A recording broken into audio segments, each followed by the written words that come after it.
Ang tunog ng violin ay tila tinutusok ang puso ko. Bawat nota ay bumibigat sa aking dibdib habang naglalakad ako sa gitna ng marangyang bulwagan.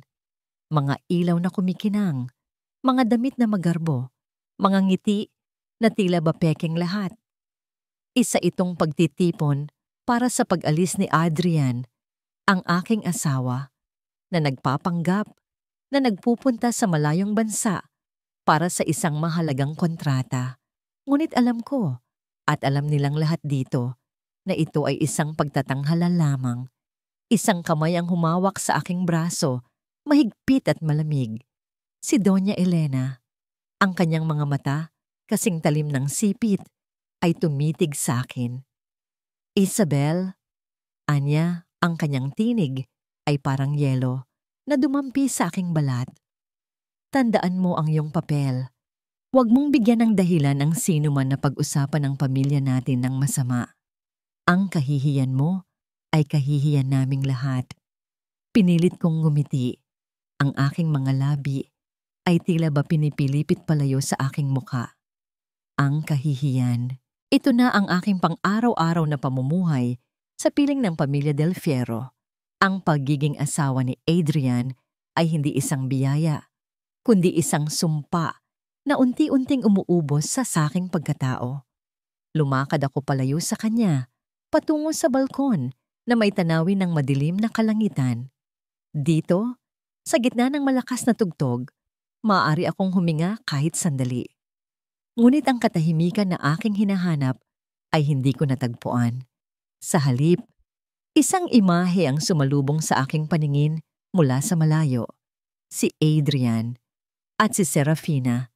Magkayakap sila sa isang sulok, malayo sa mata ng karamihan, ngunit hindi sa aking mga mata. Ang halik na ibinibigay ni Adrian kay Serafina ay ang mismong halik na dapat sana ay para sa akin. Ang yakap na yon, na puno ng init at pagnanasa, ay ang yakap na matagal ko nang hindi nararamdaman mula sa lalaking pinakasalan ko. Sa sandaling iyon, parang bumagsak ang buong mundo ko. Ang pag-alis ni Adrian ay hindi pala pag-alis para sa trabaho. Ito pala ay pagtatanghal para sa kanyang tunay na minamahal. Puno ng sakit, tumakbo ako papalabas ng mansyon, hindi alintana ang sigaw ng mga tauhan. Kailangan kong makalanghap ng sariwang hangin, kailangan kong makalayo sa lahat ng kasinungalingan. Ngunit ang aking mga paa ay tila ba alam nila kung saan sila pupunta. Sa maliit na ospital sa kabilang bayan, kung saan naroon ang aking ina. Nang mabuksan ko ang pinto ng kwarto niya, isang malamig na kamay ang sumalubong sa akin. Hindi ito ang kamay ng aking ina na kilala ko. Ang kamay na laging mainit at puno ng pagmamalasakit.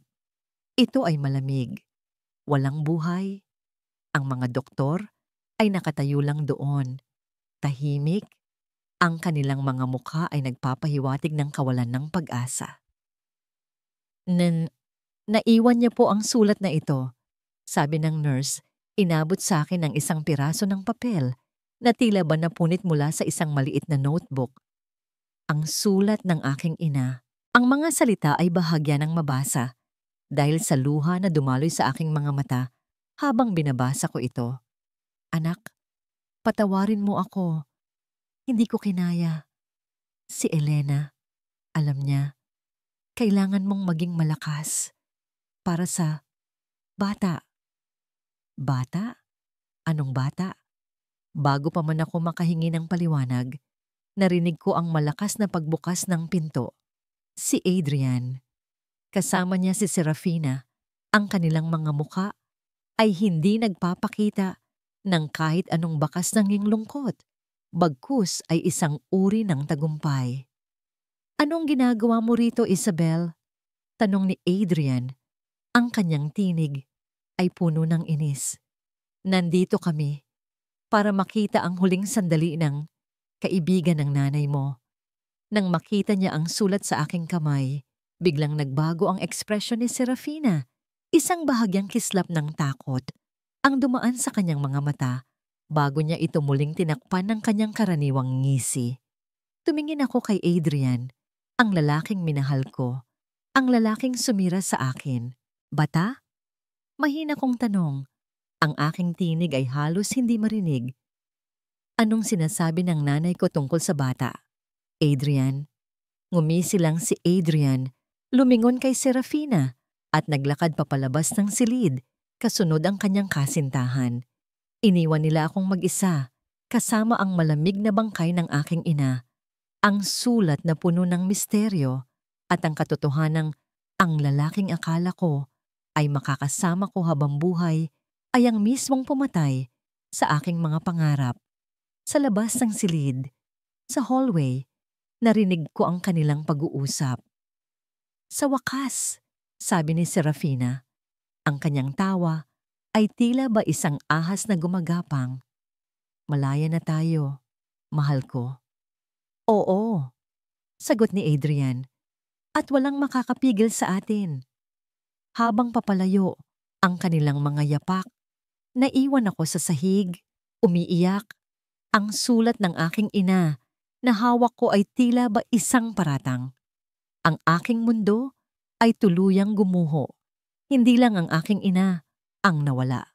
Ang aking pagkatao, ang aking kinabukasan, ang aking anak na hindi ko man lang nakilala. Lahat ng iyon ay kinuha sa akin. Sa gitna ng aking kawalan ng pag-asa, isang pamilyar na mukha ang nakita ko sa may dulo ng hallway, nakatayo sa dilim, tahimik na nakamasid. Si Gabriel Valdez.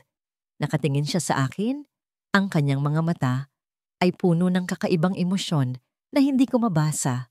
Awa, galit, ongning, isang pangako. Ang bawat patak ng ulan ay sumasalamin sa bawat luha na hindi ko na mapigilan. Nakaupo ako sa gilid ng kalsada, malayo sa mansyon ng mga Del Fierro, malayo sa lahat ng alaala ng aking nawasak na buhay. Ang malamig na simoy ng hangin ay tila ba hinahaplos ang aking mga sugat. Ngunit hindi ito nagbibigay ng kahit anong ginhawa. Ang mundo ay parang tumigil sa pag-ikot. Naiwan akong nakalutang sa kawalan. Ang sulat ng aking ina. Kailangan mong maging malakas para sa bata. Bata? Sino? Ano ang ibig sabihin nito? Ang sakit na nararamdaman ko ay hindi na lamang para sa aking sarili, kundi pati na rin sa isang buhay na hindi ko man lang nakilala. Isang buhay na kinuha sa akin bago pa man ito magsimula. Naiwan mo ang lahat. Isang tinig ang pumutol sa aking pagmumuni-muni. Nangatog ang buo kong katawan. Lumingon ako at nakita ko siya. Si Gabriel Valdez. Nakatayo siya sa hindi kalayuan, sa ilalim ng isang payong. Ang kanyang mukha ay halos natatakpan ng anino. Bakit siya nandito? Paano niya nalaman kung nasaan ako? Sino ka? Mahina kong tanong. Ang aking tinig ay halos hindi marinig dahil sa pag-iyak. At paano mo nalaman ang tungkol sa akin? Lumapit siya. Mabagal. Tila ba sinusukat ang bawat hakbang? Hindi siya nagsalita hanggang sa huminto siya sa aking harapan. Ang kanyang mga mata ay tapat at seryoso. Walang bahid ng panghuhusga o pangungutya na madalas kong nakikita sa mga mata ng mga Del Fierro. Alam ko ang nangyari sa iyo, Isabel, sabi niya. Alam ko ang tungkol kay Adrian, tungkol sa iyong ina, at tungkol sa nawala sa iyo. Nanlaki ang aking mga mata. Paano niya nalaman? Sino siya? Ang kanyang presensya ay nagbibigay sa akin ng kakaibang pakiramdam, isang halo ng takot at kakaibang pag-asa. Takot dahil alam niya ang aking kahinaan, ngunit pag-asa dahil siya lamang ang tila ba nakakaintindi sa bigat ng aking dinadala. Hindi ko maintindihan, sabi ko. Ang aking tinig ay nanginginig. Bakit ka nandito? Nandito ako para mag-alok ng tulong, sagot niya. Ang kanyang mga salita ay simple, ngunit may bigat. Alam kong wala kang mapupuntahan ngayon. Alam kong gusto mong makaganti sa mga nanakit sa iyo, sa mga kumuha ng lahat sa iyo. Ang salitang makaganti ay tila ba isang kidlat na tumama sa akin. Hindi ko pa naiisip iyon. Sa sobrang sakit at pagkalugmok, wala akong ibang inisip kundi ang pighati. Ngunit ang kanyang sinabi ay nagbukas ng isang bagong pinto sa aking isipan. Pagnanais na lumaban. Tulungan? Paano? Tanong ko, puno ng pag-aalinlangan. Ang pamilya Del Fiero ay napakalakas. Sino ang kayang lumaban sa kanila? Ako, sabi niya, tumingin ng diretso sa aking mga mata. Ako ang tutulong sa'yo. Bibigyan kita ng lakas, ng kaalaman, ng mga kakailanganin mo para harapin sila. Hindi ka na magiging mahina, Isabel. Hindi ka na magiging biktima. Tinitigan ko siya. Ang kanyang mukha ay hindi ko pamilyar, ngunit ang determinasyon sa kanyang mga mata ay tila ba tunay. Sino siya para mag-alok ng ganito? Ano ang kanyang motibo? Bakit mo ito gagawin? Nagtanong ako. Ano ang makukuha mo rito? Isang bahagyang nangiti ang sumilay sa kanyang mga labi, ngunit hindi ito umabot sa kanyang mga mata. Sabihin na lang natin na mayroon din akong hindi natapos na usapin sa mga Del Fiero. Bigla, parang may naalala ako. Ang mukhang iyon, ang anino, sa hallway ng ospital. Nilingon ko ang kanyang mukha muli. Pinipilit na maalala kung saan ko siya nakita. Tiningnan ko ang kanyang mga mata at sa isang iglap, nakita ko ang isang kislap ng puot. Hindi ko maintindihan. Sabi ko muli, ang pag-aalinlangan ay naroon pa rin. Hindi mo kailangang maintindihan ngayon, sabi niya. Inilahad niya ang kanyang kamay sa akin. Ang kailangan mo lang gawin ay magtiwala. Magtiwala ka sa akin, Isabel, at bibigyan kita ng pagkakataong mabuhay muli. Mas malakas kaysa dati. Napatingin ako sa kanyang kamay. Ito ba ang tamang desisyon? Ang panganib ay malinaw. Ngunit ano pa ang natitira sa akin? Ang buhay na walang kabuluhan? Ang patuloy na pagdurusa? Sa aking isipan, naglalaro ang mga mukha ni na Adrian at Serafina, ang malamig na tinig ni Doña Elena, ang huling sandali ng aking ina, at ang misteryo ng bata. Ang sakit ay mas matindi pa kaysa sa takot. Bumuntong hininga ako. Hahayaan ko bang lamunin ako ng kawalan ng pag-asa? O ipaglalaban ko ang aking sarili, ang aking karapatan, ang alaala ng aking ina at ng aking anak? Dahan-dahan, inabot ko ang kamay ni Gabriel Valdez. Nang magdampi ang aming mga kamay, isang kakaibang enerhiya ang dumaloy sa akin. Ito ay hindi lang ang init ng kanyang palad, kundi isang pangako ng pagbabago. Nang hawakan niya ang aking kamay, tila ba naramdaman ko ang isang bagay na matagal ko nang nawala, ang aking sarili. Sige, sabi ko. Ang aking tinig ay mas matatag na ngayon. Tutulong ka sa akin, pero kailangan mo ring sabihin sa akin ang lahat. Tinitigan niya ako, isang bahagyang pagkilala sa kanyang mga mata. Kapag dumating ang tamang panahon, Isabel, kapag handa ka na. Inalalayan niya akong tumayo. Pagkatapos, inakay niya ako patungo sa isang sasakyan na nakaparada sa hindi kalayuan. Habang papalayo kami sa lugar na yon, isang sasakyan ang dumaan. Mula sa bintana, nakita ko ang pamilyar na figura ni Adrian kasama si Serafina. Nagulat sila nang makita kami, ngunit hindi ko na inalintana ang kanilang mga reaksyon. Nang makapasok kami sa sasakyan, ibinigay ni Gabriel ang isang maliit na kahon na gawa sa kahoy. Ito ang una mong makukuha, sabi niya. Ito ay naglalaman ng mga bagay na dapat mong itago, mga alaala, at ang iyong bagong pagkakakilanlan. Binuksan ko ang kahon. Sa loob, naroon ang ilang mga litrato ko, kasama ang aking ina, ang natitirang bahagi ng sulat niya, at isang bagong ID na may pangalang hindi ko pa naririnig. Habang papalayo ang sasakyan, isang imahe ang pumasok sa aking isipan. Ang pamilyar na mukha ni Gabriel Valdez. Naalala ko ang kanyang anino sa ospital. Ang kanyang tingin. Tumingin ako sa kanya at napansin ko ang isang maliit na peklat Malapit sa kanyang kilay, isang peklat na tila ba pamilyar sa akin. Parang nakita ko na siya dati sa isang lumang litrato.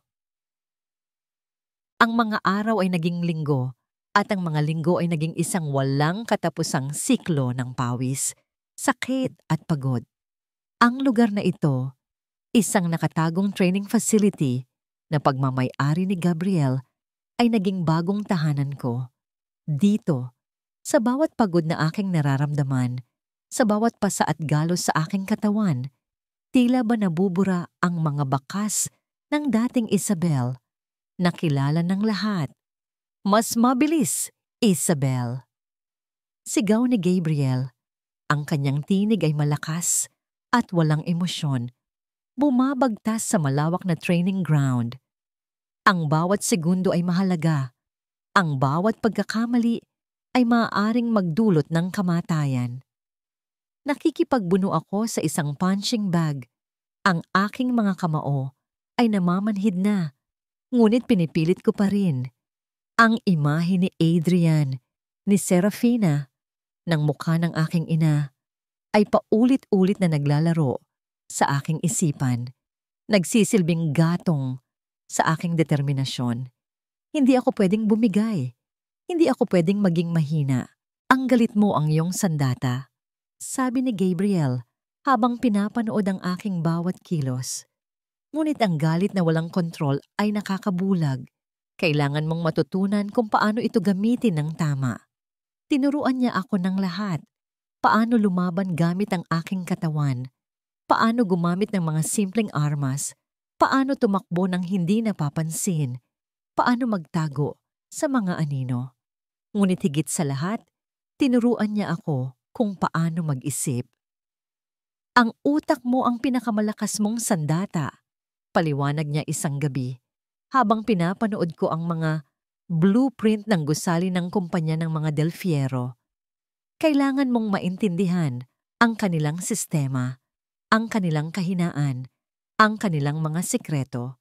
Hindi mo sila kayang talunin sa lakas, ngunit kaya mong talunin sila sa talino. Binigay niya sa akin ang mga profile ng bawat miyembro ng pamilya Del Fierro, pati na rin ang mga tauhan nila. Ang mga sikreto, mga lihim na transaksyon, mga nakatagong kahinaan. Napagtanto ko na ang kanilang kayamanan at kapangyarihan ay nababalot sa napakaraming kasinungalingan. Si Adrian, sabi ni Gabriel, habang itinuturo ang isang graph sa computer. Mahal niya ang kanyang imahe higit sa lahat. Ang kanyang kahinaan ay ang kanyang ego. Madaling manipulahin. At si Serafina? Tanong ko, habang pinipigilan ang aking panginginig sa tuwing naiisip ko ang pangalan niya. Siya ang pinakadelikado. Sagot ni Gabriel, ang kanyang tinig ay naging mas seryoso. Siya ay walang awa. Driven by greed and desperation, ang lahat ng kanyang ginagawa ay para makuha ang gusto niya. Huwag na huwag mong maliitin ang kanyang kasamaan. Isang gabing nag-iisa ako sa aking silid. Binuksan ko ang kahon na ibinigay ni Gabriel sa akin. Ang mga litrato ng aking ina. Ang mga natitirang bahagi ng kanyang sulat. Binabasa ko ang mga ito ng paulit-ulit. Hinahanap ang kahulugan ng mga salitang bata at Elena. Tila ba may malalim na koneksyon ng aking ina kay Doña Elena? Isang koneksyon na hindi ko alam. Bakit ba niya ito ginawa? Bulong ko sa sarili ko habang hinahaplos ang larawan ng aking ina. Ang sakit ng kanyang pagkamatay ay sariwa pa rin. Ngunit ngayon, may kasama na itong kuryosidad at isang matinding pagnanais na malaman ang katotohanan. Isang araw, inutusan ako ni Gabriel na gawin ang isang bagay na kakaiba. Hindi ito tungkol sa pisikal na pagsasanay, kundi sa isang misyon sa labas. Kailangan mong bumalik sa lugar na yon, Isabel. Sabi niya, habang itinuturo sa mapa ang isang hindi gaanong kilalang opisina sa isang lumang gusali sa Maynila. Isang maliit na kumpanya na konektado sa mga Del Fierro. Meron silang itinatagong datos doon na kailangan natin. Natigilan ako. Ang bumalik sa mundo ng mga Del Fierro, kahit sa isang maliit na bahagi nito, nanginig ang aking mga tuhod. Hindi ko kaya, sabi ko. Ang aking tinig ay halos hindi marinig. Maaring makita nila ako. Maaari akong mahuli. Lumapit si Gabriel. Hinawakan ako sa balikat. Ang kanyang mga mata ay nagpakita ng kaunting pag-aalala, ngunit ang determinasyon ay nandun pa rin. Kaya mo, Isabel. Ito ang unang hakbang mo. Kailangan mong harapin ang iyong takot. Hindi ka na ang dating ikaw. Isa ka ng mandirigma ngayon. Tinitigan ko siya. Hinahanap ang kahit anong bakas ng pagdududa sa kanyang muka. Ngunit wala. Tanging kumpiyansa ang aking nakikita. Gagamitin natin ang lahat ng natutunan mo. Patuloy niya. Magiging invisible ka. Mahahanap mo ang kailangan natin at babalik ka rito ng ligtas. Nang gabing iyon, hindi ako nakatulog. Ang aking isipan ay puno ng mga tanong. Sino ba talaga si Gabriel Valdez? Ano ang tunay niyang pakay? At ang peklat sa kanyang kilay, saan ko nga ba yun nakita? Ngunit sa gitna ng lahat ng pagdududa, isang bagay ang malinaw. Kailangan kong gawin ito para sa aking ina, para sa aking sarili, para sa batang hindi ko nakilala. Kinaumagahan, habang sumisikat ang araw, naghanda ako. Ang mga damit ay pinili ko. Madilim, hindi kapansin-pansin. Ang mga kagamitan ay inihanda ni Gabriel. Isang maliit na device para sa pag-hack. Isang sketch ng layout ng opisina. Nang humarap ako sa salamin, hindi na ang dating Isabel ang nakikita ko. Ang mga mata ko ay may bagong apoy. Ang aking postura ay mas matatag. Handa ka na? Tanong ni Gabriel, nakatayo sa may pintuan. Tumango ako. Ang aking puso ay kumakabog ng malakas. Handa na ako. Sinimulan ko ang aking unang misyon. Ang pagpasok sa mundo ng mga Del Fierro, hindi bilang biktima, kundi bilang isang anino na handang maningil. Ngunit hindi ko alam. Sa pagpasok ko sa lumang gusaling iyon, ang kapalaran ay naghihintay ng isa pang malaking sorpresa. Isang pagtatagpo na magbabago sa lahat. Habang papalapit ako sa pinto ng opisina na kailangan kong pasukin, narinig ko ang tunog ng mga yapak. Mabilis akong nagtago sa likod ng isang malaking halamanan. Nakita ko si Adrian, nakikipag-usap sa telepono. Ang kanyang mukha ay puno ng galit. Hindi ko alam kung sino ang gumagawa nito. Sigaw niya sa telepono. Pero makikita ko rin sila. Hindi nila ako matatakasan. Pinanood ko siya. Ang aking puso ay tila ba pinipiga. Kung makikita niya ako rito, tapos na ang lahat. Ang lahat ng pagsisikap ko, ang lahat ng paghihirap ko. Maya-maya, lumabas si Adrian sa opisina. Nagmamadali. Nang makalayo na siya, lumabas ako sa aking pinagtataguan at mabilis na binuksan ang pinto ng opisina. Ngunit pagpasok ko, nanigas ako sa kinatatayuan ko. Nandoon si Adrian. Nakaupo sa upuan sa loob ng opisina, nakatalikod sa akin. Tila ba may inaayos sa kanyang briefcase. Hindi ko siya nakita kanina. Hindi ko alam kung bakit siya nandito. Napalunok ako. Paano ako lalabas dito nang hindi niya ako napapansin? Ang aking isipan ay nag-uunahan sa paghahanap ng paraan. Sa aking pag-aalinlangan, aksidente kong naitulak ang isang maliit na mesa sa tabi ko. Ang ingay ay maliit lamang, ngunit sapat na para mapalingon si Adrian. Nagsalubong ang aming mga mata. Ang kanyang mukha ay nagulat. Pagkatapos ay nagdilim. Isabel. Mahina niyang sabi, puno ng pagtataka at pagkainis. Ano ang ginagawa mo rito? Napasigaw ako. Ang tunog ay tila ba natigil sa aking lalamunan. Nakita ni Adrian.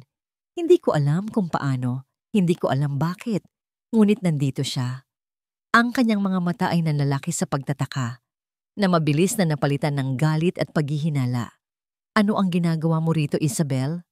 Ulit niya, ang kanyang tinig ay tumaas, puno ng pagkayamot. Paano ka nakapasok dito? Nagkanda-ugaga ang aking isipan. Kailangan kong kumilos. Kailangan kong makatakas. Sa isang iglap, naisip ko ang lahat ng itinuro sa akin ni Gabriel. Ang paggamit sa kapaligiran, ang paghahanap ng mga kahinaan. Mabilis akong tumingin sa paligid. May isang maliit na bintana sa gilid ng opisina, ngunit ito ay masyadong mataas at tila ba nakalock. Ang pinto kung saan ako pumasok ay malapit na kay Adrian. Walang ibang daan. Naligaw lang po ako, Adrian, sabi ko. Pilit na pinapakalma ang aking sarili. Habang ang aking puso ay kumakabog na parang tambol. Nagulat lang ako na nandito ka. Tiningnan niya ako mula ulo hanggang paa. Ang kanyang mga mata ay tila ba sinusuri ang bawat hibla ng aking pagkatao. Naligaw. Anya, tumatawa ng mahina, isang tawa na puno ng pangungutya. Hindi ka kailanman naliligaw, Isabel. Lalo na sa mga lugar na hindi mo dapat puntahan. Alam niyang may mali. Alam niyang hindi ito simpleng pagkaligaw. Bago pa man siya makakilos, bago pa man siya makapagsalita muli, biglang nag-ring ang kanyang cellphone. Tumingin siya sa screen at ang kanyang ekspresyon ay nagbago. Tila ba may mahalagang tawag. Sandali lang, sabi niya sa akin, bago sinagot ang telepono. Ang tono ng kanyang boses ay nagbago nang kausapin ang nasa kabilang linya. Oo, nandito ako sa opisina. Oo, may kasama ako. Hindi mahalaga. Habang abala si Adrian sa kanyang tawag, mabilis akong kumilos. Nakita ko ang isang stapler sa lamesa. Sa isang iglap, kinuha ko ito at inihagis papalayo sa kabilang banda ng silid. Ang malakas na kalabog nito ay nagulat si Adrian at nagbigay sa akin ng pagkakataon. Ano yon? Sigaw niya tumingin sa direksyon ng ingay. Sa sandaling iyon, mabilis akong tumakbo patungo sa pinto. Binuksan ito at tumakbo palabas sa hallway. Naririnig ko ang sigaw ni Adrian sa aking likuran, ngunit hindi ako lumingon. Tuloy-tuloy lang ako sa pagtakbo, papalabas ng gusali, papalabas ng lungsod, papalayo sa panganib. Nang makalayo na ako sa lugar na yon, huminto ako sa isang tahimik na parke. Hinahabol ang aking hininga. Muntik na akong mahuli. Ang takot ay nangingibabaw pa rin sa akin, ngunit kasama nito ang isang bagong damdamin, ang pagkamulat. Naintindihan ko na ang larong ito ay mas mapanganib kaysa sa aking inaakala. Pagbalik ko sa training facility, sinalubong ako ng nag-aalalang mukha ni Gabriel. Nasaan ka? Anong nangyari? Tanong niya. Ang kanyang tinig ay puno ng pag-aalala. Sinabi ko sa kanya ang lahat. Ang aking pagpasok, ang pagkakita sa akin ni Adrian, ang aking pagtakas. Nang marinig niya ang tungkol sa tawag na natanggap ni Adrian, napakunot ang kanyang noo. Mukhang hindi pa handa ang ating plano para sa ganitong klaseng pag-atake. Sabi niya, tila ba nag-iisip ng malalim. Kailangan nating maging mas maingat. Ngunit sa kabila ng panganib, nararamdaman ko ang pagbabago sa aking sarili. Ang takot ay naroon pa. Ngunit hindi na ito ang nagdidikta sa akin. Ang aking determinasyon ay lumakas. Gabriel, sabi ko, tumingin sa kanya ng diretso. Kailangan ko ng higit pa. Kailangan kong malaman ang lahat. Hindi lang tungkol sa kanila, kundi pati na rin sa'yo. Tumahimik siya ng ilang sandali. Tila ba pinag-iisipan ang aking sinabi. May mga bagay na kailangan mo munang malaman ang katotohanan, Isabel. Sabi niya sa wakas. Mga bagay na magpapatibay sa'yo. Kinabukasan, hindi kami nag-training. Sa halip, dinala ako ni Gabriel sa isang maliit at tahimik na apartment sa isang bayan na malayo sa Maynila. Doon, naghihintay ang isang babae. Nakaupo siya sa isang mesa, umiinom ng kape Ang kanyang buhok ay nakapusod at ang kanyang mga mata ay tila ba may daladalang mga kwento. Nang makita ko siya, parang may kung anong kumurot sa aking puso. Pamilyar siya. Isabel, sabi ng babae, tumayo at ngumiti. Matagal na tayong hindi nagkita. Lalo akong naguluhan. Kilala kita? Tanong ko. Ngumiti siya ng malungkot. Ako si Luz Viminda Garcia. Tawagin mo na lang akong Luz. At oo, Isabel, kilala kita. At kilala ko ang nanay mo. Napatulala ako. Si Luz, ang pangalang iyon, ang mukhang iyon. Naalala ko na. Siya ang matalik na kaibigan ng aking ina noong bata pa ako.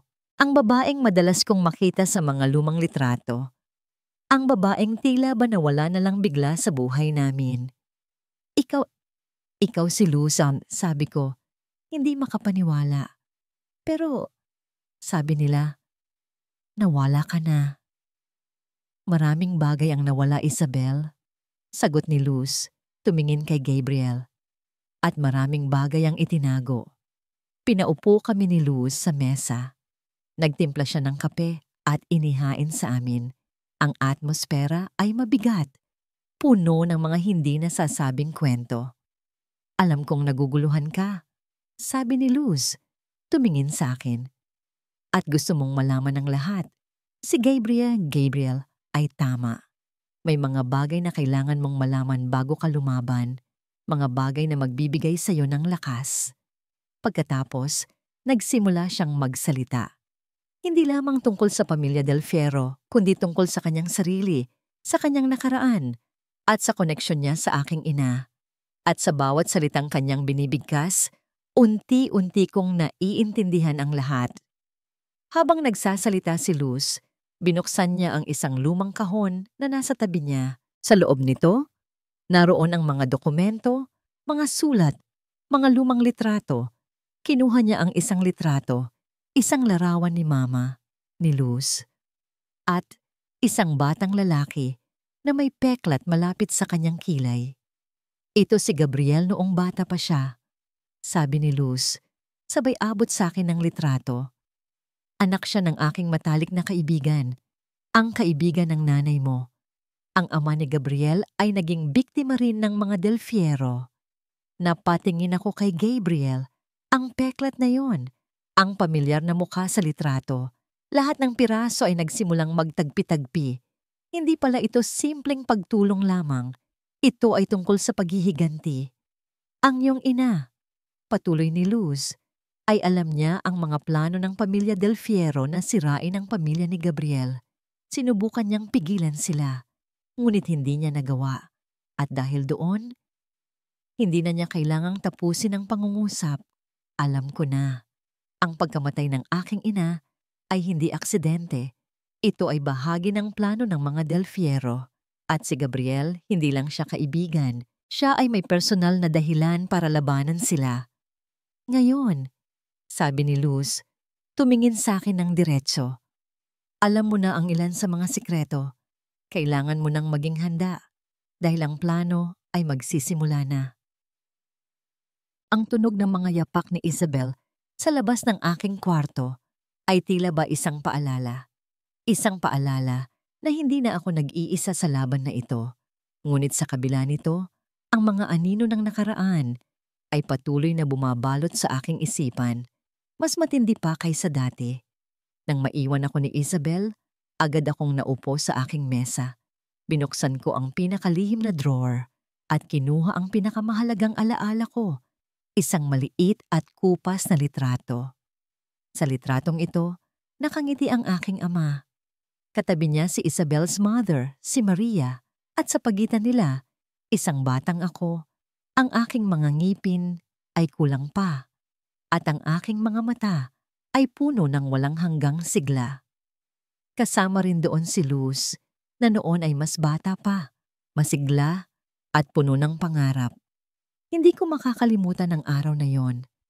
Ang pagdiriwang ng pagtatapos ng aking ama sa kanyang pagiging arkitekto. Ang araw na ang lahat ay tila perpekto. Bago dumating ang gabi, nasisira sa lahat. Hindi sila mapapatawad, Gabriel. Sabi ni Luz kanina, ang kanyang tinig ay puno ng hinagpis. Ang mga Del Fierro, sinira nila ang lahat. Tama siya. Ang aking ama, isang tapat at masipag na tao, ay niloko ng matalik na kaibigan ni Don Ricardo Del Fierro, ang ama ni Adrian. Ninakaw ang kanyang mga disenyo, ang kanyang mga ideya, at pagkatapos ay inihabla siya sa isang kaso na hindi niya alam kung paano lalabanan. Ang kahihiyan at pagkalugi ay nagtulak sa aking ama. Naku, magpakamatay. At si Mama? Si Maria? Sinasabi ni Luz na sinubukan niyang tulungan ang aking ama. Alam niyang may mali sa mga Del Fierro. Sinubukan niyang pigilan sila. Ngunit ang kapangyarihan ng pamilya Del Fierro ay tila ba hindi matitinag. At sa huli, siya rin ay naging biktima. Ang kanyang pagkamatay, ang pagkamatay ng aking ina, ay hindi aksidente. Ito ay utos mula sa itaas. Utos ni Doña Elena. Tinitigan ko ang larawan, ang aking ama, na may ngiti na hindi na maibabalik. Ang aking ina, na ang kabutihan ay nagdulot sa kanya ng kamatayan. At ako, ang batang puno ng sigla na ngayon ay nababalot ng galit at pagnanais na makaganti. Hindi ko sila papatawarin. Bulong ko, ang aking mga kamao ay nagiging kamao kailanman. Pagkatapos, naalala ko ang pamilya ni Adrian. Si Adrian mismo, ang lalaking tila ba walang pakialam sa mundo.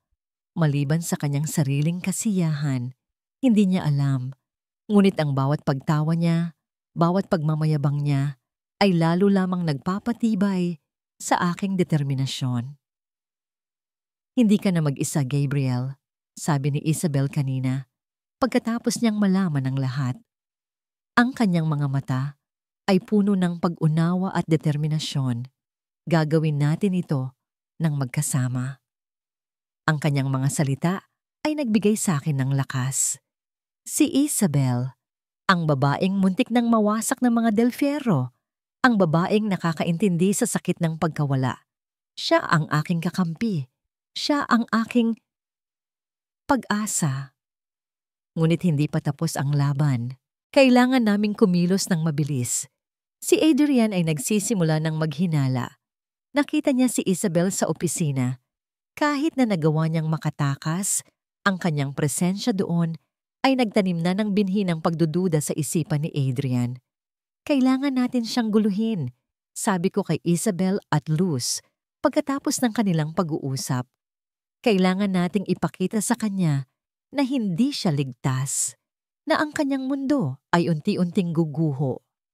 Pinlano namin ang susunod na hakbang, hindi direktang pag-atake, kundi isang serye ng maliliit na paninira sa kanyang reputasyon at sa kanyang negosyo.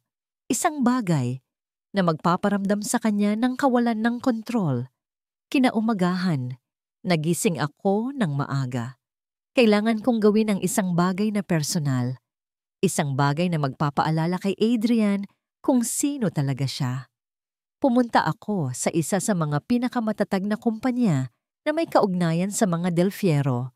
Isang construction company na nakuha nila sa pamamagitan ng panloloko sa aking ama. Gamit ang mga impormasyong nakuha namin mula kay Luz, nagawa kong makapasok sa kanilang sistema. Hindi ko sinira ang kanilang mga files. Hindi ko ninakaw ang kanilang pera. Sa halip, binago ko ang mga pangalan sa mga kontrata. Ang mga kontrata na dapat ay para sa mga proyekto ng mga Del Fierro, ngayon ay may pangalan na ng aking ama. Isang maliit na paratang, ngunit sapat na para magdulot ng malaking kaguluhan sa kanilang legal na departamento. Pagkatapos, nagpadala ako ng isang anonymous na mensahe kay Adrian. Isang simpleng text message lamang, ngunit sapat na para magtanim ng takot sa kanyang puso. Nagsisimula na ang pagbagsak ng iyong imperyo, Adrian. Hindi mo alam kung saan nanggagaling ang mga problema, ngunit nandyan lang sila, naghihintay. Nang makabalik ako sa training facility, Nakita ko si Isabel na nakatayo sa labas, nakatingin sa malayo. Ang kanyang mukha ay hindi na tulad ng yung dati. Wala na ang bakas ng kawalan ng pag-asa. Sa halip merong determinasyon, isang uri ng tapang na dati ay hindi ko inakala na taglay niya. Ano ang ginawa mo? Tanong niya. Tumingin sa akin. May pag-aalala sa kanyang tinig, ngunit hindi takot. Nagtanim lang ng kaunting binhi ng pagdududa. Sagot ko, pilit ng ngumiti. Para maramdaman niya na hindi siya ligtas. Hindi na siya ang may kontrol ngayon. Tumingin siya sa akin. Ang kanyang mga mata ay naghahanap ng kasagutan. Gabriel, bakit mo ito ginagawa? Bakit mo tinutulungan ang lahat ng ito? Naglakad ako palapit sa kanya. Ang mga alaala ng aking ama, ng aking ina, ay bumalik sa aking isipan. Ang sakit, ang galit, ang pagnanais na makabawi. Dahil may mga utang na kailangang bayaran, Isabel. Sabi ko, ang aking tinig ay naging seryoso. At ang mga Del Fierro, malaki ang kanilang utang sa akin, sa pamilya ko. Tumingin siya sa akin at sa kanyang mga mata, nakita ko ang pag-unawa. Hindi lamang sa aking galit, kundi pati na rin sa aking pagnanais na protektahan siya. Hindi ka nag-iisa dito, Gabriel. Sabi niya, mahina, ngunit may diin. Alam ko, sagot ko, hinawakan ng kanyang kamay. Ang init ng kanyang palad ay nagbigay sa akin ng lakas. Hindi na. Tumingala siya sa langit kung saan ang mga ulap ay nagsisimula nang magbigay daan sa liwanag ng buwan. Handa na ako, sabi niya. Hayaan nating simulan ang pagbagsak ng kanilang imperyo. Ang mga araw na lumipas ay tila ba mga pangarap na hindi ko kailanman inasahan. Sa bawat pag-eehersisyo, sa bawat pag-uusap tungkol sa plano, ang distansya sa pagitan ko at ni Gabriel ay unti-unting nawawala. Ang kanyang dating malamig at seryosong pagkatao ay unti-unting nabubuksan, nagpapakita ng mga bahid ng pag-aalala at pagmamalasakit para sa akin. Isang gabi, pagkatapos ng aming training session, naupo kami sa labas ng facility, sa ilalim ng mga bituin. Ang katahimikan sa pagitan namin ay hindi na kasing bigat ng dati. Ito ay puno na ng pag-unawa. Mabuti ka na ngayon. Isabel, sabi ni Gabriel, ang kanyang tinig ay mahina, ngunit puno ng paghanga. Malayo ka na sa babaeng nakilala ko sa gilid ng kalsada. Napangiti ako. Ang dating ako. Ang babaeng puno ng takot at kawalan ng pag-asa. Hindi ko akalain na makakarating ako rito. Lahat iyan ay dahil sa iyo, Gabriel. Sabi ko. Salamat. Tumingin siya sa akin. Ang kanyang mga mata ay kumikinang sa liwanag ng buwan. May gustong sabihin sa akin, ngunit tila ba nag-aalangan siya. Nakita ko ang pagbabago sa kanyang ekspresyon, ang pag-igting ng kanyang panga, ang pagdilim ng kanyang mga mata. Tila ba may nakakabigat na lihim na pinipigilan niyang sabihin. May gusto sana akong sabihin sa'yo. Simula niya, ngunit bago pa man niya matapos, biglang may tumawag sa kanyang cellphone. Tumayo siya at lumayo ng kaunti para sagutin ito. Naiwan akong nakatingin sa kanya. Ang mga salitang hindi niya natapos ay bumabagabag sa aking isipan. Ano ang gusto niyang sabihin? Pagkatapos niyang makipag-usap, bumalik siya. Ang kanyang mukha ay seryoso na muli. Kailangan na nating bumalik, sabi niya. Meron tayong gagawin. Sa gitna ng mga paghahanda para sa aming susunod na hakbang, isang hindi inaasahang pangyayari ang naganap. Isang liham ang dumating para sa akin na ipinadala sa address na ibinigay sa akin ni Gabriel. Nakasulat dito ang pangalan ni Adrian. Napalunok ako. Ano na naman ang gusto niya? Tiningnan ko si Gabriel, ngunit tila ba wala siyang alam tungkol dito. Hindi ko alam kung paano niya nalaman ang address na ito. Sabi niya, nagtataka rin. Ngunit mag-ingat ka, Isabel. Maaaring isa itong patibong.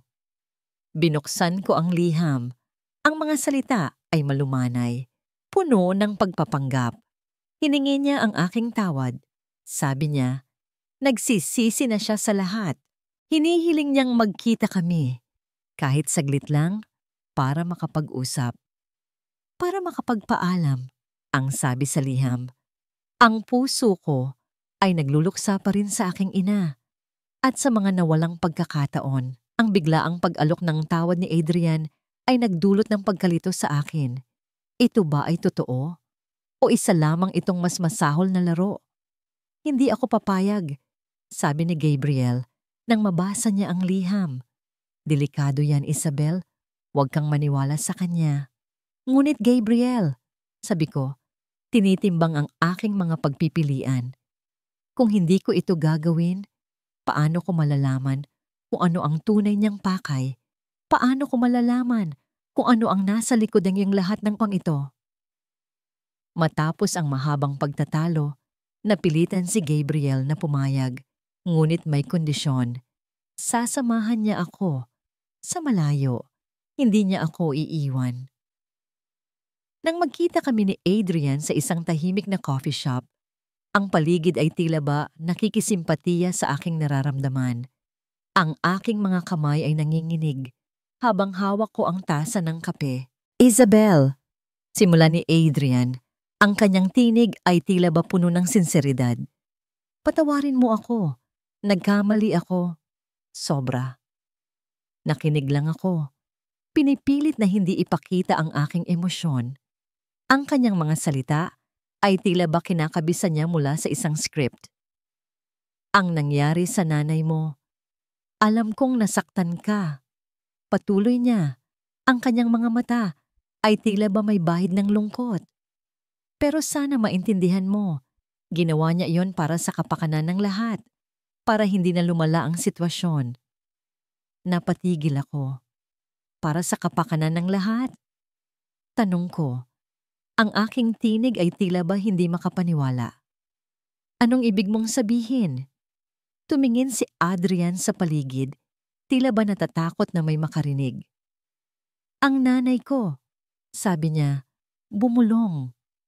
Si Doña Elena, siya ang nag-utos na pagtakpan ang lahat para maprotektahan ang pangalan ng pamilya. Nanlaki ang aking mga mata, ang aking ina. Hindi lang siya pinatay ng mga Del Fierro, kundi pinagtakpan pa nila ang kanyang pagkamatay para maprotektahan ang kanilang pangalan. Ang sakit ay bumalik. Mas matindi pa kaysa dati. Gusto kong tumulong sa iyo, Isabel. Sabi ni Adrian, lumapit sa akin. Gusto kong ibigay sa iyo ang nararapat sa iyo, ang mana mo. Napaurong ako. Ano ang gustong mangyari ni Adrian? Pero dagdag niya, tumingin sa akin ng may kakaibang damangiti. Kailangan mo munang patunayan na kaya mong maging malakas, na kaya mong harapin ang lahat ng ito. Walang tulong mula kay Gabriel. Sa puntong yun, naramdaman ko ang pagbabago sa kanyang tinig. Ang pagiging sinsero ay nawala. Napalitan ng isang uri ng panlilinlang. Alam ko na, ito ay isang patibong. Tumingin ako sa labas ng bintana. Nakita ko si Gabriel, nakatayo sa tapat ng coffee shop, nagmamasid. Ngunit hindi ko siya magawang lapitan. Hindi ko alam kung ano ang gagawin. Mayroon akong ebidensya, sabi ni Adrian. Binuksan ang kanyang bag, mga papeles na magpapatunay na ang iyong ina ay may karapatan sa isang malaking bahagi ng mana ng pamilya. Ngunit kailangan nating maging maingat. Baka magalit si Mama. Habang naglalabas siya ng mga dokumento, bigla akong nakaramdam ng kakaiba. Isang bagay na nakapatong sa ilalim ng mga papeles na yon. Tila ba pamilyar. Sa isang iglap, nang hindi niya namamalayan, kinuha ko ang isang bagay mula sa ilalim ng mga papeles. Ito ay isang maliit na locket. Ang locket na ibinigay ng aking ina sa akin nung bata pa ako. Ang locket na nawala noong araw na namatay siya. Napasigaw ako. Ito ang locket ko. Natigilan si Adrian. Ang kanyang mukha ay nawalan ng kulay. Tumingin siya sa akin, pagkatapos ay sa kanyang bag. Tila ba hindi makapaniwala na nahuli ko ito. Paano? Paano napunta sa'yo yan? Tanong niya. Ang kanyang tinig ay nanginginig. Ikaw ang kumuha nito, hindi ba? Sabi ko. Ang aking tinig ay puno ng galit at pagkadismaya. Kasama ng lahat ng iba pa. Kasama ng buhay ng nanay ko. Bago pa man ako makakilos, mabilis na kinuha ni Adrian ang mga papeles at ang locket mula sa akin. Tumakbo siya palabas ng coffee shop. Iniwan akong mag-isa, kasama ang mga salitang hindi natapos at ang katotohanang mas masakit pa kaysa sa aking inaasahan. Paglabas ko, nakita ko si Gabriel na tumatakbo patungo sa akin. Ngunit huli na. Nakita ko si Adrian na sumasakay sa isang kotse at mabilis na pinaandar ito palayo. Tumingin si Gabriel sa akin. Ang kanyang mga mata ay puno ng pag-aalala at pagkadismaya. Nangyari na ang kinatatakutan ko. Sabi niya, ang kanyang tinig ay malungkot. Nakuha ka niya. Ang mukha ni Isabel ay basang-basa ng luha. Ang pagkakita niya sa locket, ang pagkaalam na kinuha yon ni Adrian, ay tila ba nagbukas muli ng napakalaking sugat. Ngunit nakita ko rin sa kanyang mga mata ang isang bagong uri ng determinasyon, ang pagnanais na lumaban. Nang makabalik kami sa training facility, si Gabriel ay agad na lumapit kay Isabel. Ang kanyang mukha ay puno ng pag-aalala. Hindi ko na kailangang sabihin pa ang aking nararamdaman. Ang kanyang mga mata ay nagtatanong at ang aking mga mata ay sumasagot. May mali. May mali talaga. Isabel, sabi ni Gabriel, hinawakan ang kanyang mga balikat. Okay ka lang ba? Ano ang nangyari? Napabuntong hininga si Isabel. Tiningnan ang locket na hawak niya. Lahat ng iyon. Lahat ng sinabi niya, kasinungalingan lang pala. Sabi niya, ang kanyang tinig ay halos hindi marinig. Pinaniwala niya ako na gusto niyang magbago, ngunit ang totoo, kinuha niya ang pinakamahalaga sa akin. Nagkatinginan kami ni Gabriel. Ang plano ni Adrian na gamitin ang locket para lituhin si Isabel ay hindi nagtagumpay. Ngunit ang mismong pagkuha sa locket ay isang malaking kasalanan. Ito ay pruweba. Ngayon, sabi ko, tumayo at lumapit sa kanila. Ngayon na ang tamang panahon para ilabas ang lahat. Tumingin sila sa akin, naghihintay. Ang mga dokumento na nakuha ko, ang mga recordings na lihim kong ginawa, ang mga testimonya ng mga dating tauhan ng mga Del Fiero na handang tumulong. Lahat ng yon ay nasa akin na. Alam ko na ang lahat, Isabel. Sabi ko, tumingin sa kanya ng diretso. Tungkol sa iyong ina. Ang kanyang pagkamatay ay hindi aksidente. Si Doña Elena ang nag-utos na patahimikin siya. Nanlaki ang mga mata ni Isabel. Tila ba hindi niya matanggap ang sinasabi ko? Hindi maaari. Sabi niya, nanginginig. Si Maria, patuloy ko, ang aking tinig ay puno ng hinagpis, ay nakatuklas ng isang malaking sikreto ng mga Del Fiero. Isang sikreto tungkol sa ilegal na transaksyon nila at kung paano nila inagaw ang negosyo ng ama ni Gabriel. Sinubukan niyang ilantad ang lahat, ngunit pinigilan siya. Ibinigay ko kay Isabel ang mga kopya ng mga dokumento. Mga liham na nagpapakita ng utos ni Doña Elena. Mga financial statements na nagpapakita ng maling paggamit ng pondo. Sinabi niya sa akin noon, bago siya nawala. Sabi ko, naalala ang mga huling sandali namin ng aking ina. Sabi niya, kailangan niyang maging matapang para sa akin, para sa iyo Isabel, para sa bata na dinadala niya. Ang bata! Bulong ni Isabel. Hawak ang locket. Ang bata na sinasabi niya sa sulat. Oo, sabi ko. Siya ang iyong anak, Isabel. Ang iyong anak na kinuha sa'yo pagkatapos mong mawalan ng malay. Alam ni Adrian at ni Serafina yon. Sila ang tumulong sa plano ni Doña Elena. Ang mga salita ko ay tila ba bumagsak na parang mga batong gumugulong sa dibdib ni Isabel. Ang sakit ng pagkawala ng kanyang ina, ang pagtataksil ni Adrian, at ngayon, ang katotohanang ang kanyang anak ay nabuhay, ngunit kinuha rin sa kanya. Kailangan nating ilantad ang lahat, sabi ni Gabriel. Tumingin sa akin. Ang kanyang mga mata ay puno ng determinasyon. Mayroon tayong mga pruweba. Mayroon tayong plano. Oo, sabi ko, tumango. Mayroon akong impormasyon tungkol sa isang malaking event na gaganapin sa darating na linggo. Isang awards night kung saan dadalo ang buong high society kasama ang mga Del Fierro. Ito ang perpektong pagkakataon para ilabas ang lahat. Nagkatinginan kami ni Isabel. Ang kanyang mga mata ay hindi na puno ng luha, kundi ng apoy. Ang apoy ng katarungan. Hayaan ninyong ako ang manguna, sabi niya. Ang kanyang tinig ay matatag. Kailangan kong harapin sila.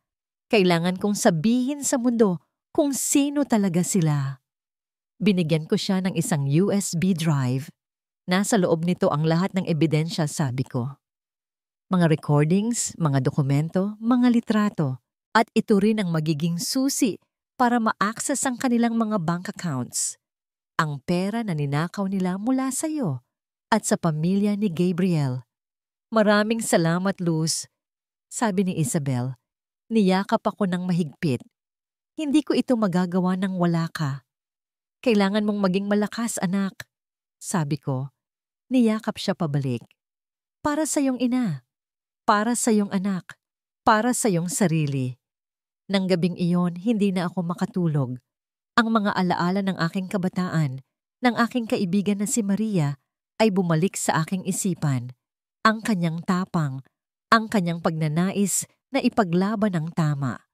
Alam kong gagawin niya ang lahat para sa anak niya. At ngayon, ang anak niya ay nandito, handang ipagpatuloy ang kanyang ipinaglalaban. Napatingin ako sa litrato ni Maria na nakalagay sa aking bedside table. Makukuha natin ang katarungan, Maria. Bulong ko. Makukuha natin ang lahat ng iyon. Ang awards night. Kailangan naming maging handa. Kailangan naming masigurado na ang lahat ay magiging perpekto. Ito na ang huling hakbang, ang huling laban. Ang makintab na bulwagan ng Golden Orchid Awards Night ay isang malupit na kabaligtaran sa madilim na katotohanang aming dala. Sa bawat kumikinang na ilaw, sa bawat ngiti ng mga bisita, nararamdaman ko ang bigat ng aming misyon. Ito na ang gabi. Ang gabi kung saan ilalantad namin ang lahat. Nasa likod ng entablado kami, kasama sina Gabriel at Luz. Hawak ko ang USB drive, ang lahat ng ebidensya, ang lahat ng aming pinaghirapan. Tiningnan ko si Gabriel. Ang kanyang mga mata ay puno ng kumpiyansa. Handa ka na? Tanong niya. Ang kanyang kamay ay mahigpit na nakahawak sa aking balikat. Tumango ako, pilit ng ngumiti. Handa na ako. Si Luz naman ay abala sa pag-aayos ng mga technical na aspeto. Ang mga projectors, ang sound system, lahat ay dapat na perpekto.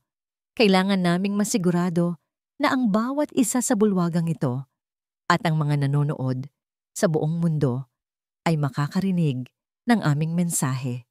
Nagsimula na ang programa. Ang mga host ay nagbibigay ng mga introduksyon, nagpapasalamat sa mga sponsors. Nakita ko sila Doña Elena, Adrian, at Serafina sa isang VIP table. Nakangiti, walang kamalay-malay sa paparating na bagyo. Ang kanilang mga mukha ay puno ng kayabangan. Nasa iyo na ang signal, Isabel. Bulong ni Gabriel sa aking tainga. Kapag tinawag na ang mga kandidato para sa Business Icon of the Year, iyon na ang iyong pagkakataon. Ang pagkabas ko ay parang isang bombang sasabog. Ang puso ko ay kumakabog ng napakabilis. Ito na ang simula. Nang inanunsyo ang kategorya, mabilis kong inabot ang USB drive kay Luz. Simulan mo na, sabi ko. Ngunit bago pa man makapag-umpisa si Luz, isang anino ang lumitaw sa aming likuran. Si Adrian. Nakangisi siya. Ang kanyang mga mata ay nanlilisik. Akala niyo ba? Hindi ko alam ang plano niyo? Sabi niya, tumawa ng mahina. Narinig ko ang lahat. Nakita ko ang lahat. Nagkatinginan kami ni Gabriel. Naramdaman ko ang pagbabago sa kanyang ekspresyon. Nagulat, pagkatapos ay nagalit. Hindi mo kami mapipigilan, Adrian, sabi ni Gabriel, humarang sa pagitan ko at ni Adrian. Talaga ba? Sabi ni Adrian, lumapit pa. Akala ko ba, hindi mo na ako hahayaang makapasok sa mga ganitong lugar, Isabel? Akala ko ba, alam mong delikado ito? Tumingin siya sa akin. Ang kanyang mga mata ay puno ng panlilinlang. Narinig ko ang lahat ng plano niyo. Ang tungkol sa nanay mo. Ang tungkol sa bata. Nanigas ako sa kinatatayuan ko.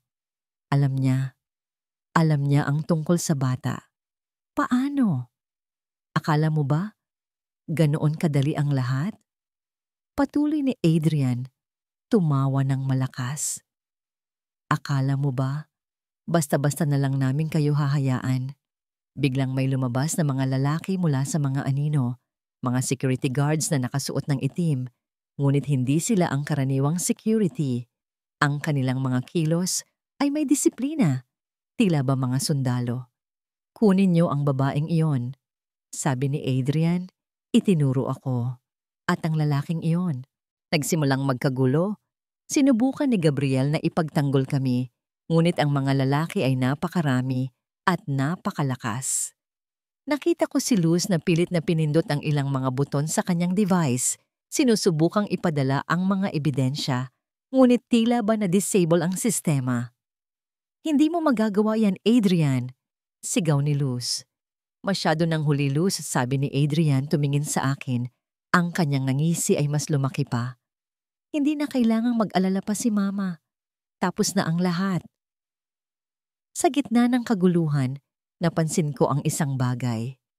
Ang mga security guards, habang hinahawakan kami, ay tila ba may binibigay na senyales sa isang tao sa VIP table. Si Doña Elena. Nakatingin siya sa amin. Ang kanyang mukha ay walang emosyon, ngunit ang kanyang mga mata ay puno ng tagumpay. Pagkatapos, ang lahat ay naging itim. Nang magmulat ako, nasa isang madilim at malamig na kwarto ako. Tila ba isang selda. Ang aking katawan ay masakit. Ang aking isipan ay magulo. Isabel? Narinig ko ang isang tinig. Si Gabriel. Nasaan tayo? Tanong ko, sinusubukang tumayo. Hindi ko alam, sagot niya. Ang kanyang tinig ay puno ng pagkadismaya. Nadatnan nila tayo. Mukhang hindi nila nakuha ang signal, ang mga ebidensya. Hindi na ipadala. Napahawak ako sa aking ulo. Ang lahat ng aming pinaghirapan. Nawala. Si Luz? Tanong ko, puno ng pag-aalala. Hindi ko alam, sabi ni Gabriel.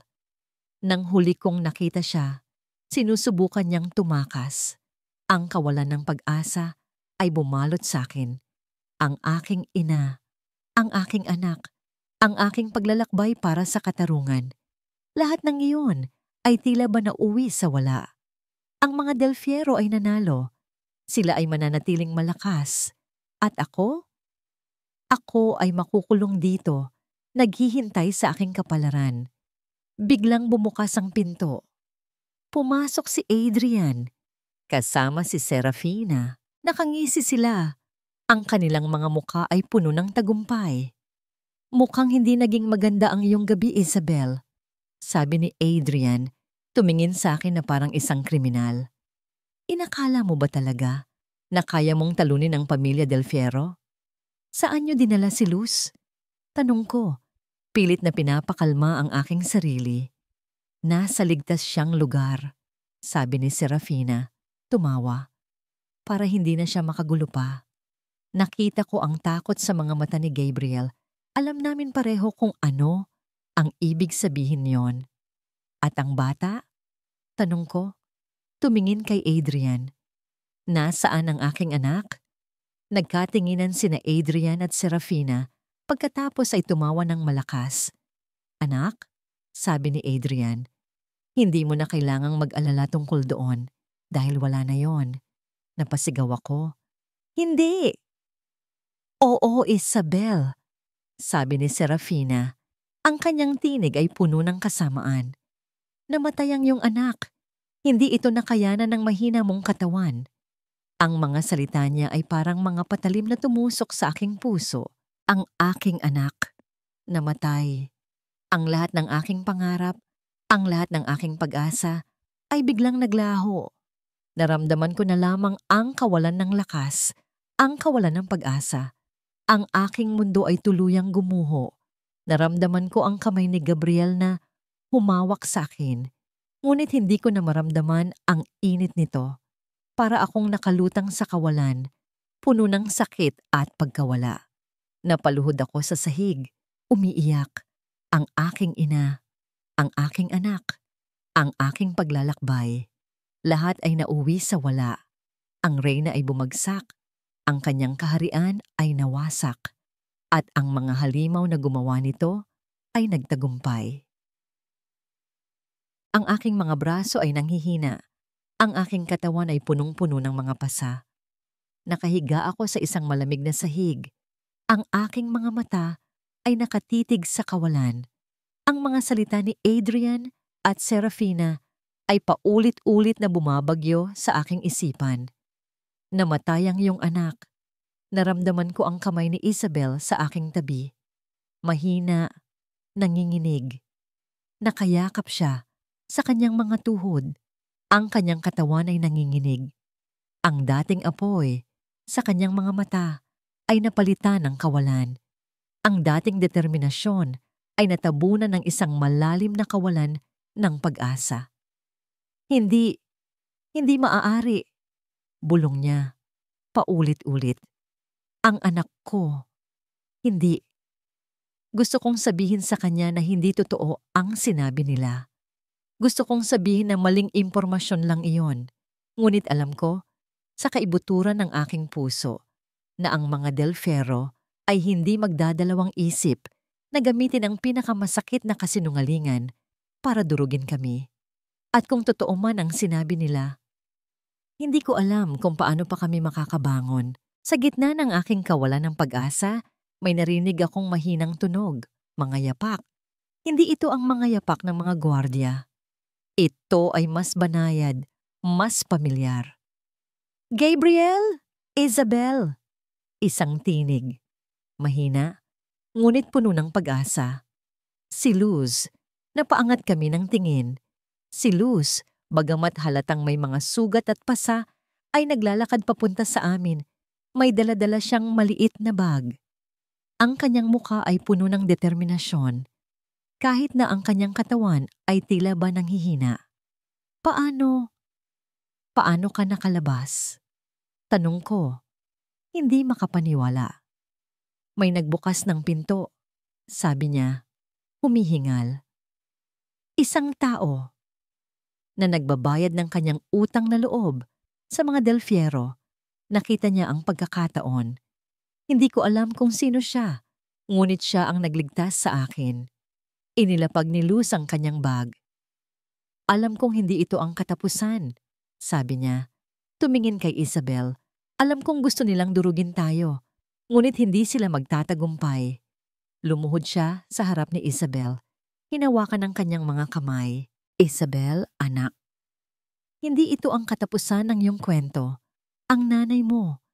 Hindi niya gugustuhing makita kang ganito. Ang iyong anak.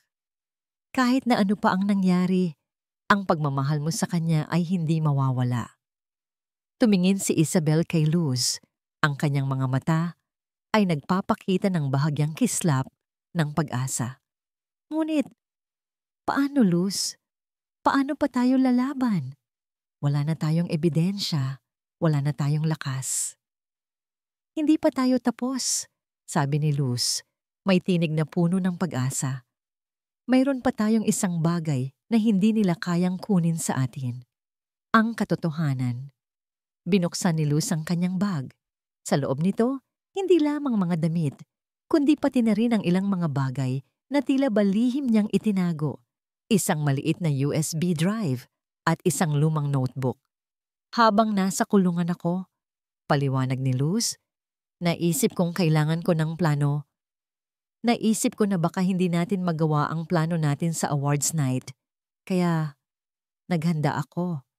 Inabot niya sa akin ang USB drive. Nasa loob nito ang mga kopya ng lahat ng ebidensya at ang ilang mga impormasyong nakuha ko mula sa isa sa mga tauhan ni Doña Elena na sumama sa akin. Mga sikreto nila na hindi pa nailalantad. Pagkatapos, ibinigay niya ang notebook kay Isabel. Ito ang tala-arawan ng iyong ina, sabi ni Luz. May mga detalye dito tungkol sa mga plano ng mga Del Fierro at kung paano nila sinira ang mga tao. At mayroon ding isang mensahe para sa iyo. Kinuha ni Isabel ang notebook. Ang kanyang mga kamay ay nanginginig. Binuksan niya ito at nagsimulang magbasa. Habang nagbabasa siya, ang kanyang ekspresyon ay unti-unting nagbabago. Ang kawalan ng pag-asa ay napapalitan ng determinasyon.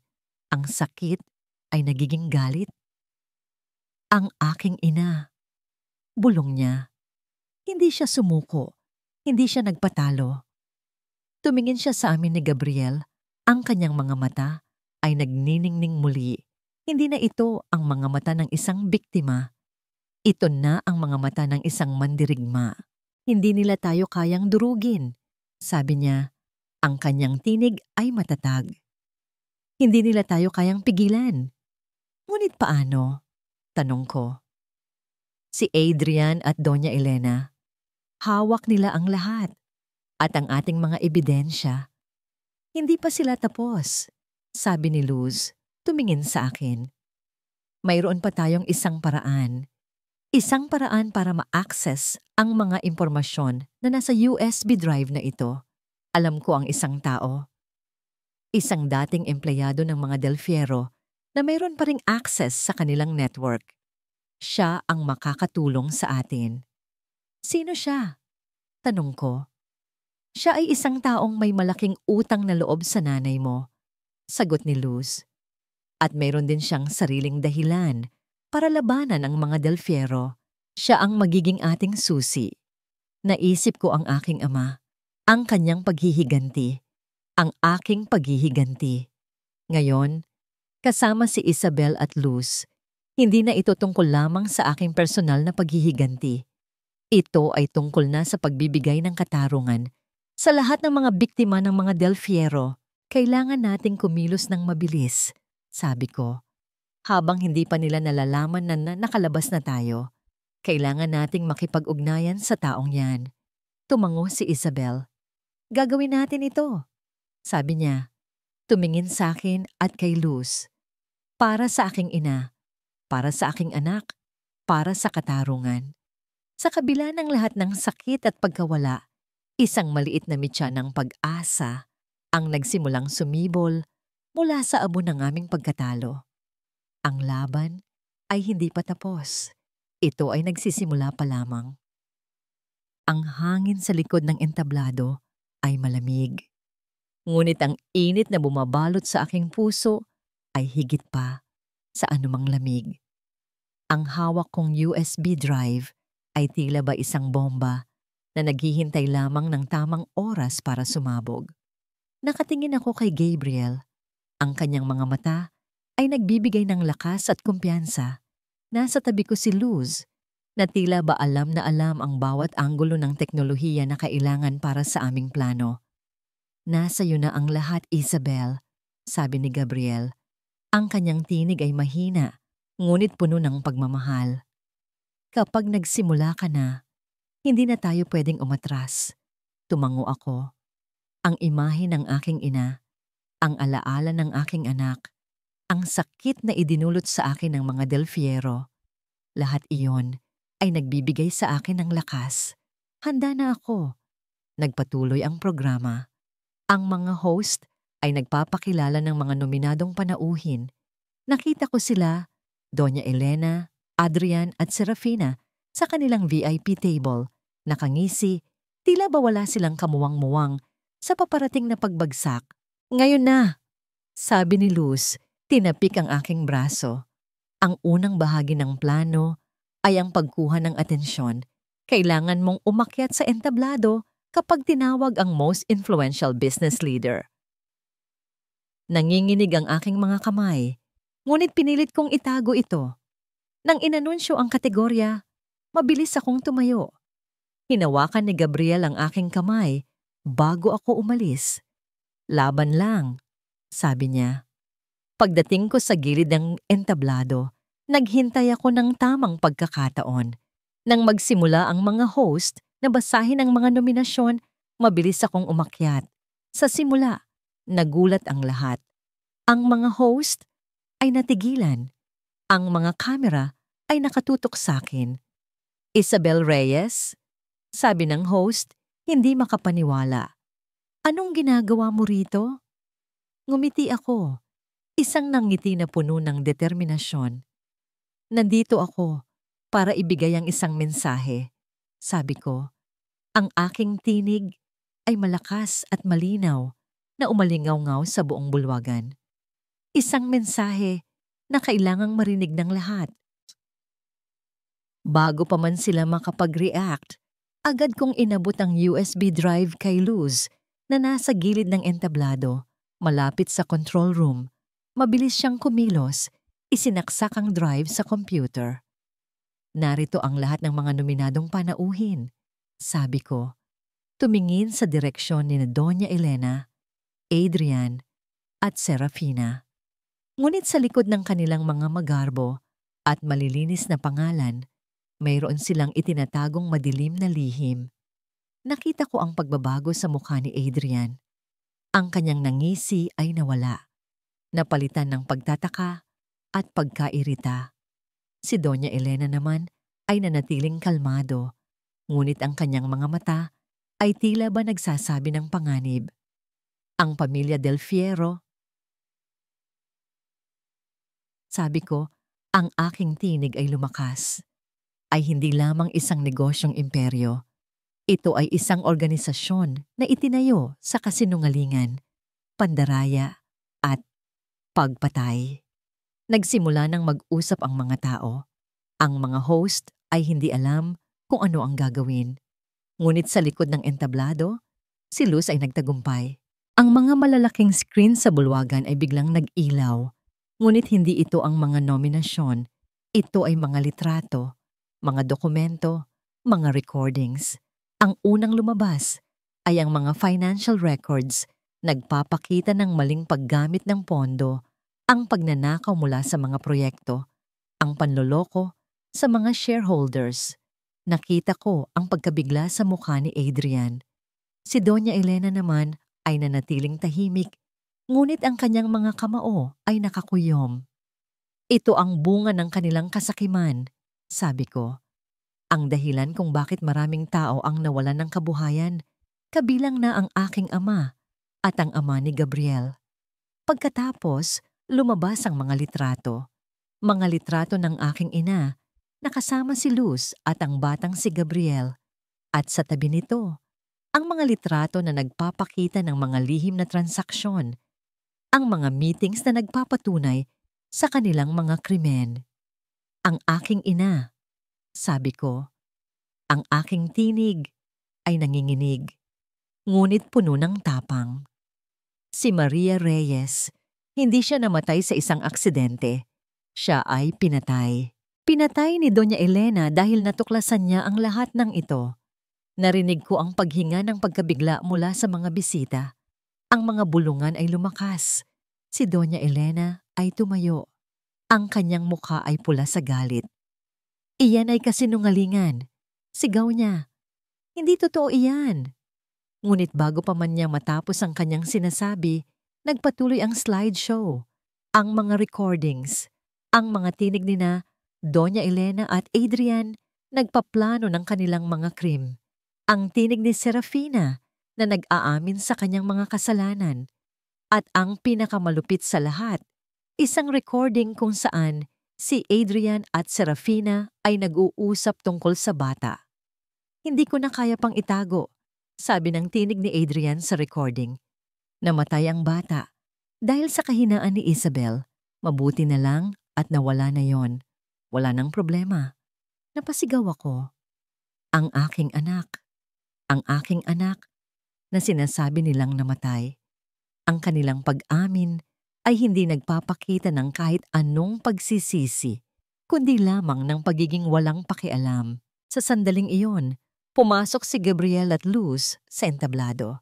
Sina Gabriel, bagamat halatang may mga sugat, ay may daladalang kopya ng mga dokumento. Si Luz naman ay nagsasalita sa isang mikropono, nagpapaliwanag ng bawat ebidensya na lumalabas. Ang mga ito, sabi ni Luz, ay hindi lamang mga kasinungalingan. Ito ang katotohanan. Ang katotohanan na matagal nang tinatago ng pamilya Del Fiero. Nakita ko ang pagkalito at takot sa mukha ng mga bisita. Ang ilan ay nagsimulang umalis. Ang iba naman ay nakatutok pa rin sa mga screen, hindi makapaniwala sa kanilang nakikita. Si Adrian, sa kanyang galit ay tumakbo patungo sa akin. Tila ba gustong kunin ang aking hawak na USB drive. Ngunit bago pa man siya makalapit, hinarang siya ni Gabriel. Naglaban sila. Hindi mo kami mapipigilan, sigaw ni Adrian. Oo, mapipigilan ka namin, sabi ni Gabriel. Ang kanyang tinig ay puno ng tapang. Dahil ngayon, alam na ng lahat ang katotohanan. Sa gitna ng kaguluhan, nakita ko si Serafina na pilit na kumukuha ng isang maliit na baril mula sa kanyang bag. Nakatutok ito sa akin. Ngunit bago pa man niya ito magamit, isang figura ang sumulpot mula sa gilid. Si Luz. Mabilis niyang tinulak si Serafina at ang bala ay tumama sa kisame. Sa sandaling iyon, dumating ang mga pulis. Nakuha na pala ni Luz ang signal ng tulong bago pa man kami mahuli. Nakita ko si Doña Elena na pilit na kumukuha ng telepono, ngunit agad siyang pinigilan ng mga pulis. Si Adrian, na natalo ni Gabriel, ay inaresto. Si Serafina, na nahulog dahil sa pagtulak ni Luz, ay napasigaw sa sakit. Nakatayo ako sa gitna ng entablado. Ang USB drive ay nasa aking kamay pa rin. Ang lahat ay tapos na. Ang dilim ay napalitan ng liwanag. Ang kasinungalingan ay natabunan ng katotohanan. Ang katahimikan na bumalot sa bulwagan matapos ang kaguluhan ay tila ba mas mabigat pa kaysa sa anumang ingay. Ang mga ilaw ng kamera ay nakatutok sa aming tatlo. Isabel, Luz at ako, habang ang mga pulis ay inilalabas ang mga Del Fiero. Ang kanilang mga mukha ay puno ng galit at kahihiyan. Nasa akin ang USB drive na hawak ni Isabel kanina. Ang mga datos na nasa loob nito ay hindi lamang naglalaman ng mga kasinungalingan ng mga Del Fiero, kundi pati na rin ang mga impormasyong natuklasan ni Luz tungkol sa mga sikreto ng kanilang korporasyon, mga patunay na magpapatibay sa kaso laban sa kanila. Habang inilalabas si Doña Elena, nakita ko ang kanyang mga mata na nakatitig sa akin. Hindi ito galit, hindi rin pagmamakaawa. Ito ay isang tingin na puno ng pagkilala. Pagkilala sa pagbagsak ng kanyang imperyo. Pagkilala sa kabiguan ng kanyang mga plano. Nakukuha mo na ang gusto mo, hindi ba? Sabi niya. Ang kanyang tinig ay malamig. Kahit na nakaposas na ang kanyang mga kamay. Nawasak mo ang pamilya ko. Tinitigan ko siya ng diretso. Hindi ako ang sumira sa pamilya mo, Doña Elena. Sabi ko, ang aking tinig ay kalmado ngunit may diin. Ang sarili niyong kasakiman at kasamaan ang sumira sa inyo. Ang aking ama, ang ina ni Isabel, ang mga taong niloko niyo, sila ang mga tunay na biktima. Tumingin ako kay Isabel. Nakatayo siya roon. Ang kanyang mga mata ay puno pa rin ng sakit, ngunit mayroon na ring kapayapaan. Nakita niya ang pagbagsak ng mga taong sumira sa kanyang buhay. Nakita niya ang simula ng paghilom. Si Luz naman, bagamat pagod, ay nakangiti. Nagawa niya. Nagawa naming ipaglaban ang katarungan. Pirmahan na lang ang mga papeles, sabi ng hepe ng pulis. Lumapit sa amin. Kailangan naming isama ang mga ebidensya sa kaso. Mabilis naming ibinigay ang lahat ng aming hawak. Ang mga datos sa USB drive, ang mga pahayag ni Luz, at maging ang mga salita ni Adrian at Serafina na nakuha namin sa recording noong awards night. Pagkatapos ng lahat ng yon, lumabas kami ng bulwagan. Ang mga reporter ay naghihintay sa labas. Ang kanilang mga kamera ay nakatutok sa amin. Ngunit hindi na kami natakot. "Isabel!" sabi ni Luz, hinawakan ng kanyang kamay. "Malaya ka na. Malaya na tayong lahat." Tumango si Isabel, tumingin sa kalangitan. "Oo," sabi niya, tumingin kay Gabriel. "Malaya na tayo." Nagkatinginan kami ni Gabriel. Ang mga mata niya ay puno ng pagmamahal at pag-asa. Sa gitna ng lahat ng kaguluhan, sa gitna ng sakit at pagkawala, naroon pa rin ang pag-asa para sa isang bagong simula. "Tapos na ang lahat," sabi niya. Hinawakan ang aking kamay. Simula na ngayon. Sa mga sumunod na linggo, naging abala kami sa pag-aayos ng mga legal na proseso. Ang mga Del Fierro ay naharap sa mga kaso ng pandaraya, pagnanakaw at pagpatay. Ang kanilang imperyo ay unti-unting gumuho at ang kanilang pangalan ay naging simbolo ng kasamaan. Si Doña Elena, Adrian at Serafina ay nahatulan ng mahabang taon sa kulungan. Ang kanilang kapangyarihan at kayamanan ay nawala. Napunta sa mga biktima ng kanilang mga krimen, kasama na ang pagbabalik ng mga ninakaw na ari-arian sa mga taong nararapat dito. Ngunit para sa amin, ang pinakamahalaga ay ang paghilom, ang paghahanap ng kapayapaan.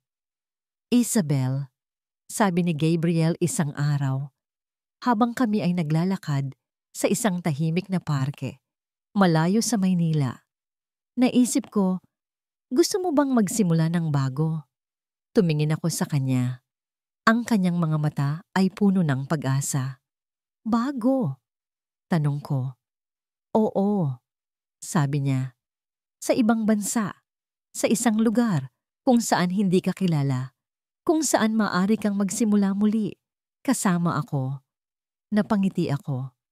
Ang alok na yon ay parang isang pangarap na natupad. Ang makalayo sa lahat ng sakit, ang makapagsimula ng bagong buhay kasama ang lalaking nagturo sa akin kung paano lumaban at magmahal muli. "Oo, Gabriel," sabi ko, hinawakan ng kanyang kamay. Gusto ko. Si Luz, na kasama namin, ay ngumiti. "Maganda yan," sabi niya. "Alam kong masaya ang nanay mo kung malalaman niya iyan."